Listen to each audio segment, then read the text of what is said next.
not the common, it's not the thing we usually think about when we think Curteasy, but let's see how it works out up against SRG's Bruno and Yums' Guinevere. Yes, because if there's one thing I would immediately want to point out when it comes to Curteasy and his confidence heading into this game, it's that he's not picking up the Purify on the Farsa. So he's really confident in terms of positioning, or it's important that he has to be, because Yums would probably be constantly on the hunt for him, but it's not just Yums actually, it's even Sekai's, it's Cram. There's a lot of members from SRG who could just hunt the backlines of NIPFLASH. Yeah, it does seem like for NIPFLASH, their draft is more to shut down Bruno and Joy, right?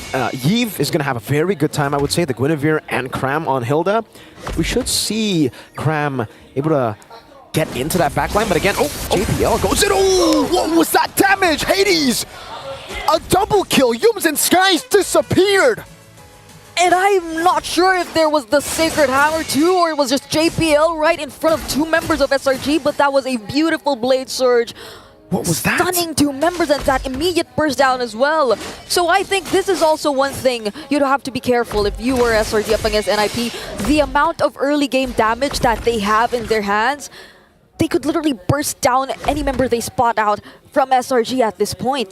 Both Hades, Curteasy, and probably even a bit of like poke here and there from Vanix on the Nathan.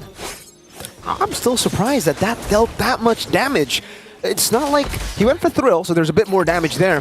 Season Hunter, Impure Rage, yeah, nothing too crazy there. Bargain Hunter for Vanix though means that, yeah, like LaFell said, we might get like some power spikes very early on. If Vanix is able to just farm up and go even with Innocent on the Bruno, we might actually see the power spikes be very, very similar to each other, the timing at least. It's tenacity too, by the way, for Innocent. This is something I'm personally not used to seeing. We usually see more of an aggressive stance for Mr. Innocent. Great push. Wow, Hades with a blink getting away from the spatial migration. That's the glory. Oh my lord, Yums just disappeared again. Curteasy will be traded in. But NIPFLASH are playing so good. Yeah, Curteasy stood there. He knew they were winning anyway. And you could see the priority of NIPFLASH in terms of objectives. Diablo just making sure he would be accompanying his other members even though he doesn't get his hands on the level 4 yet. The glorious pathway wasn't even necessary for them to be able to burst down and secure that objective. So NIPFLASH, they're off to a really good start, and that pretty much reflects in terms of the gold between our two junglers. Hades, I mean 3-0 for this Suyo in the early game. You would understand why he's this much ahead. Yeah, 3-0, 1.2k gold lead against the Joy and Diablo. Here, Electrifying Beats, Diablo should fall. Oh, he jukes him! Revitalize, gets away. He's gonna buy a lot of time and a lot of positions from SRG will have to be given away to rotate over to deal with Mr. Diablo. For the airstrike though, on the Stormy, that's 1, 2, 3 hits, 4 hits. Every single one of those feathered airstrikes was on Mr. Stormy. Why does it feel like Curteasy, if only second skill even hit at that moment, could have bursted down Stormy in a full combo. That pretty much reflects how NIPFLASH is ahead, but Hades spots Sekai's. And one thing at least for SRG is just how ahead their XP lane is, but oh wait, Vanix with the Purify. Yep, escaping from the spatial migration, Violet Requiem combo, just wanting to play safe in this weak side. He knows the team is doing well right now, so there's no reason for him to actually walk in, do anything aggressive, just play it by the book, passive, and farm up. Whoa, right. What is this? Oh, the timing was good. Oh, a bit unfortunate timing for Hades there. He was charging up that skill 1, that stun, but Yums came out a bit late from the bush. Good timing from Yums. And now, turtle number 2, bottom lane, Cram diving! The turret is nothing to Cram, but it does give all the prio over to NIPFLASH up top around the turtle. So it'll be a kill on Vanix, traded for the second turtle of the game. You gotta take note of this. SRG, it's not even their mid laner, it's not even their roamer suddenly rotating to the bottom lane. It's their XP laner rotating to the bottom lane, helping Innocent. So the priorities for Cram, you're seeing it, like just how focused they are in terms of securing that early game for Innocent as well, and they're about to take out almost all of the energy shields. But for Vanix, it is equally important for him to not get picked off. I mean, they should be wary of that. These rotations from Selangor Giants, they're pathing, it's really interesting. And it's back to just a farming battle for both these teams, you know? Not really going for anything, any invades, ambushes, aggressive takes. NIPFLASH, they want to farm. Same goes for SRG. They still have a very, very good mid-game power spike with Stormy and Innocent. So if there's no neutral objective, don't really expect any of these teams to be looking for big plays around the map. Yep. So for now, we were just waiting for that next neutral objective potentially, and that major rotation that we'll be seeing from both of these teams. Because again, Crab here in the mid lane, adding a bit of pressure as well. And it's it kind of limits overall the rotations that NIPFLASH could do as well. But Hades versus Sekai's in the top lane. But even in the bottom lane, there's action too! The Worldie! Bouncing from the mini waves. Innocent getting the solo kill there. JPL with a good shove to escape. Oh!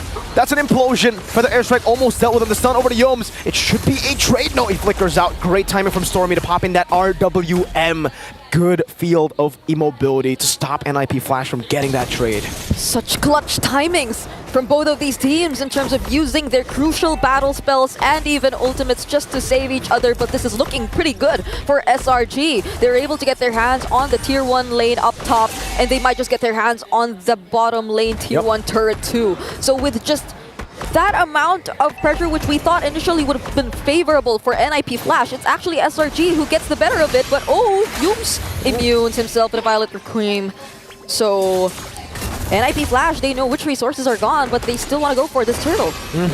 Bottom lane shoved in. Does seem like Phoenix will be joining the team here as he shoves into mid lane. JPL doesn't have the flicker, doesn't have that instant engage. Diablo lowers pathway to try to zone them away. Spatial migration comes in, but Hades just wins it out. Yo's very low. Hades going in. That's a kill. Mega kill for Hades as SRG take or concede the turtle and say, all right, we've got enough. We're going to back off. Yeah, and NIPFLASH, I think they're slowly finding their way to play around SRG's pattern in terms of the team fights. Oh, wait. Nice steal. They got it away from Hades. Still pretty much ahead in terms of gold. I mean, no one's leading more than Innocent, though. If it was just gold that we're talking about, he's pretty much ahead of everyone. But those who are able to convert earlier, it was SRG, but gradually NIPFLASH, it seems like they're slowly making their way towards SRG's jungle as well. Purify baited out. No flicker for JPL still. They're going to try to go for the steal. The retribution from Hades will secure the purple buff. And that's info. No Purify for Stormy. Yeah, and they just got their purple buff too. They've had some form of revenge from NIPFLASH. So now we're looking at the current situation wherein we barely get to feel the discrepancy in terms of gold. It seems like it's such an equal game between both of these teams. Even in terms of skill score, they're just having exchanges here and there. So I feel like it's very important that we see who gets the better of the other in terms of the objective fights and the neutrals. But then, even before that, slowly, NIPFLASH working their way macro-wise in terms of the game as well. So it seems like they're just being so careful about their engages. This is not the typical hyper-aggressive approach we're seeing from either of these two teams. Definitely not. Yeah, I guess, you know, they've learned from their mistakes, you know. Early on in the Swiss stage, we saw just how aggressive SRG were in the best of ones. Didn't really pay off for them. So they've learned from that. Now they're going to play more to their win conditions.